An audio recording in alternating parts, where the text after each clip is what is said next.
जय श्री कृष्ण की हमारे YouTube channel Lord Krishna quotes में आपका स्वागत है।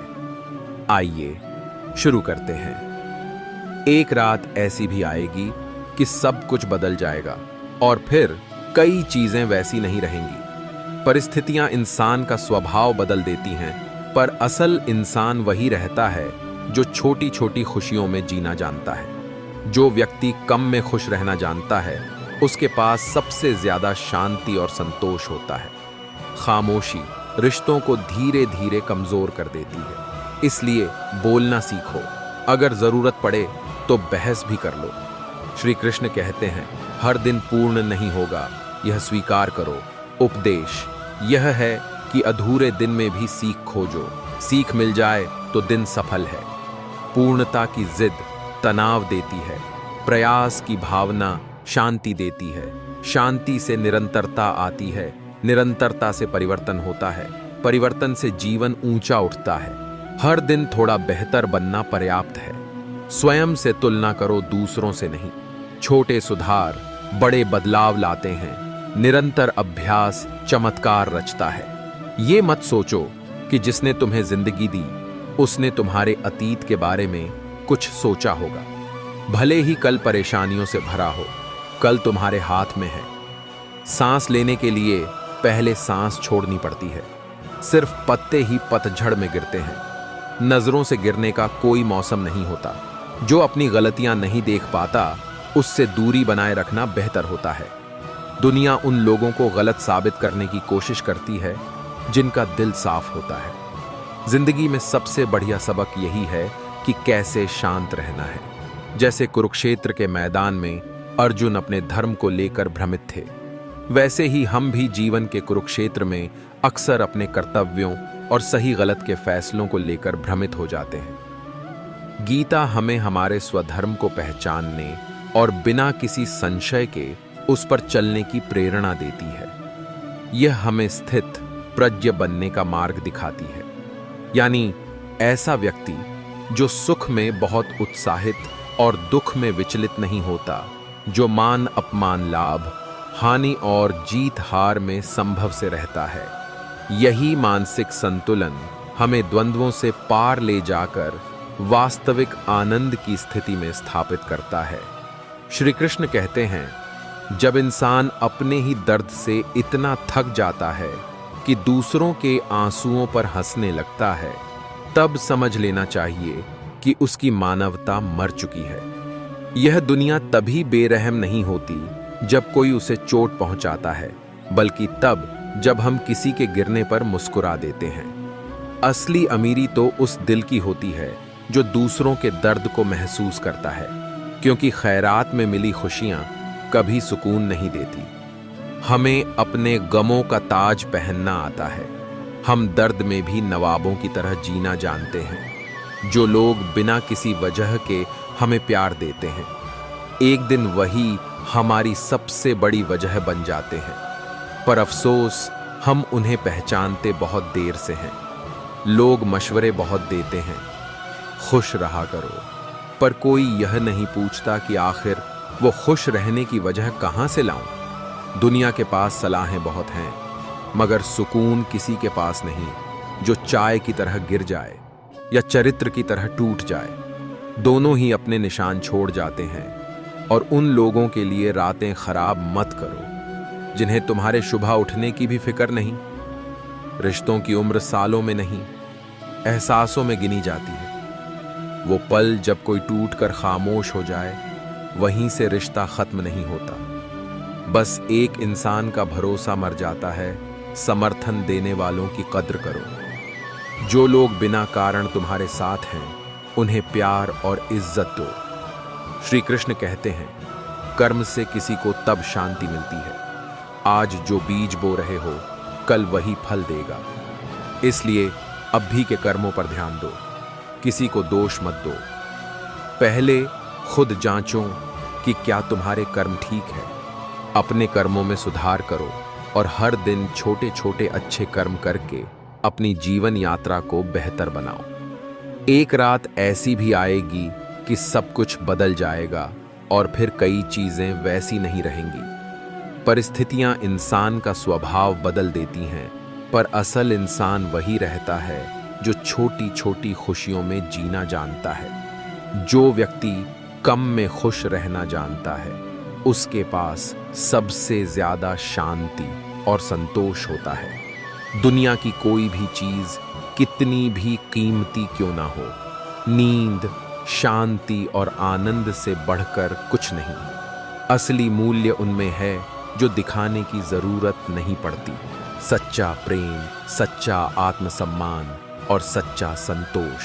मित्र वही है जो भीड़ में खोने न दे, और लक्ष्य वही है जो रात को चैन से सोने न दे। पूजा पाठ खत्म होते ही इंसान अपने फोन की तरफ भागता है, जैसे भगवान ने उसकी भक्ति स्वीकार कर OTP भेज दिया। क्या वो पिएंगी, पर आज की आदत है। हमें अपनी प्रथाओं में सच्चाई लानी चाहिए, न कि दिखावे के लिए पूजा पाठ करना चाहिए। स्वभाव इंसान की असली दौलत है। कितना भी दूर रहो, अच्छा स्वभाव होने से लोग तुम्हें हमेशा याद रखते हैं। यहां मैं आप लोगों को एक कहानी के माध्यम से समझना चाहूंगा। कुरुक्षेत्र का युद्ध समाप्त हो चुका था। चारों ओर शांति थी, पर वह शांति मृत्यु के बाद की थी। पांडव विजय प्राप्त कर चुके थे, फिर भी युधिष्ठिर का मन भारी था। सिंहासन सामने था, पर हृदय में आनंद नहीं था। मन बेचैन था। रात के सन्नाटे में युधिष्ठिर गंगा तट पर बैठे थे। उन्होंने आकाश की ओर देखा और धीमे स्वर में कहा, यदि यही धर्म की विजय है तो इसमें इतना दुख क्यों है। उसी क्षण उन्हें अनुभव हुआ कि समय थम गया है। उनके सामने एक दिव्य प्रकाश प्रकट हुआ और उसमें से श्री कृष्ण प्रकट हुए। युधिष्ठिर ने व्याकुल होकर पूछा, हे माधव, मैंने धर्म के अनुसार ही युद्ध किया, फिर भी मेरा मन मुझे दोषी क्यों ठहराता है। कृष्ण मुस्कुराए और बोले, क्योंकि धर्म का पालन सरल नहीं होता युधिष्ठिर। धर्म का भार वही समझता है जो उसे उठाता है। युधिष्ठिर बोले, पर युद्ध में इतने निर्दोष मारे गए, क्या यह भी धर्म था? कृष्ण गंभीर हो गए। महाभारत किसी एक व्यक्ति का अपराध नहीं थी। यह इच्छाओं, अहंकार और मौन की परिणति थी। भीष्म जानते थे सत्य क्या है, पर मौन रहे। द्रोण जानते थे न्याय क्या है, पर मोह में बंधे रहे। कर्ण जानते थे धर्म, पर अपमान ने उन्हें अधर्म की ओर धकेल दिया।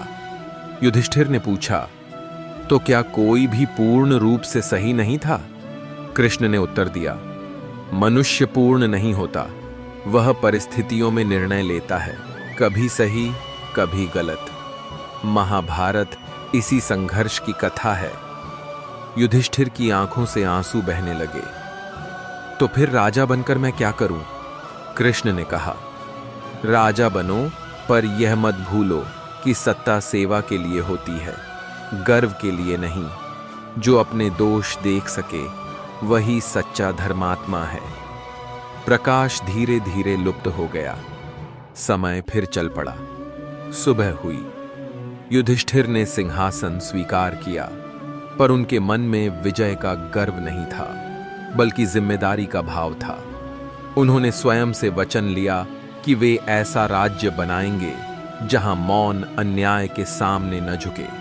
और तभी उन्हें समझ आया, महाभारत युद्ध भूमि पर नहीं लड़ी गई थी, महाभारत मनुष्य के भीतर लड़ी गई थी। श्री कृष्ण कहते हैं, अतीत को ढोते रहना वर्तमान को कमजोर करता है। उपदेश यह है कि सीख रखो, बोझ छोड़ो, स्वयं को क्षमा करना सीखो। क्षमा कायरता नहीं, यह बुद्धिमत्ता है। जिसने क्षमा किया उसने आगे बढ़ने की शक्ति पाई। शक्ति से आत्मबल बढ़ता है, आत्मबल से भय कम होता है। भय कम हो तो निर्णय स्पष्ट होते हैं। स्पष्ट निर्णय जीवन को सरल बनाते हैं। श्री कृष्ण कहते हैं, आत्ममूल्य दूसरों की राय से तय मत करो। उपदेश यह है कि स्वयं की दृष्टि विकसित करो।